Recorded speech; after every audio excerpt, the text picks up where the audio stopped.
আমরা ৩ ভাই ১ বোন। ছোটবেলায় আমার বাবা মারা যান। আমাদের লালন পালন করতে গিয়ে মায়ের অনেক টাকা ঋণ হয়েছে। ঋণ পরিশোধ করা মায়ের পক্ষে সম্ভব নয়। আমি বিয়ে করেছি। আমরা দুজনেই চাকরি করি। আমার ছোট ভাই বোন লেখাপড়া করে। মায়ের ঋণ পরিশোধ এবং ছোট ভাই বোনের লেখাপড়ার জন্য আমার টাকা এবং আমার স্ত্রীর টাকা থেকে প্রতি মাসে একটা নির্দিষ্ট অঙ্কের টাকা পাঠাই, যা আমার স্ত্রী জানেন এবং তার মতামত নিয়েছি। আমি জানতে চাই, মায়ের ঋণ পরিশোধের জন্য আমার এবং আমার স্ত্রীর টাকা থেকে যদি বেশি করে টাকা পাঠাই যা আমার স্ত্রী জানবেন না, তাহলে কি আমার গুনাহ হবে?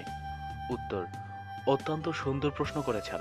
প্রথম কথা হচ্ছে, আপনার মায়ের যে ঋণ হয়েছে সেক্ষেত্রে আপনি উল্লেখ করেছেন যে এই ঋণ হয়েছে মূলত আপনাদের লালন পালনের কাজে ব্যয় করার কারণে।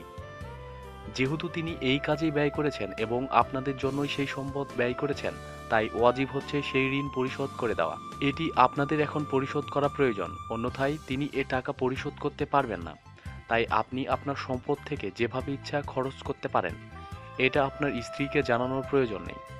এবং আপনি আপনার মায়ের যে ঋণ আছে সেটা পরিশোধের জন্য চেষ্টা করুন, কারণ মা যতক্ষণ পর্যন্ত ঋণগ্রস্ত থাকবেন ততক্ষণ পর্যন্ত তিনি মানসিকভাবে ও শারীরিকভাবে স্বস্তি পাবেন না, আর সেটা আপনাদের জন্য কল্যাণকর হবে না।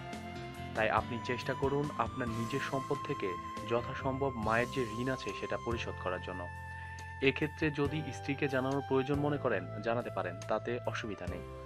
তবে আপনার স্ত্রীকে না জানিয়ে তার টাকা থেকে টাকা পাঠাতে পারবেন না, এটা জায়েজ নেই। এটা করলে আপনার স্ত্রীর হক নষ্ট করা হবে এবং তার আমানতের খেয়ানত করা হবে। আপনি আপনার স্ত্রীর উপার্জিত টাকা থেকে মায়ের ঋণ পরিশোধের জন্য টাকা পাঠাতে চাইলে অবশ্যই তার সঙ্গে পরামর্শ করেই পাঠাতে হবে, কারণ স্ত্রীর সম্পদের অধিকার স্বামীর নয়। তাই স্ত্রীকে না জানিয়ে তার টাকা পাঠালে আপনি গুনাহগার হবেন।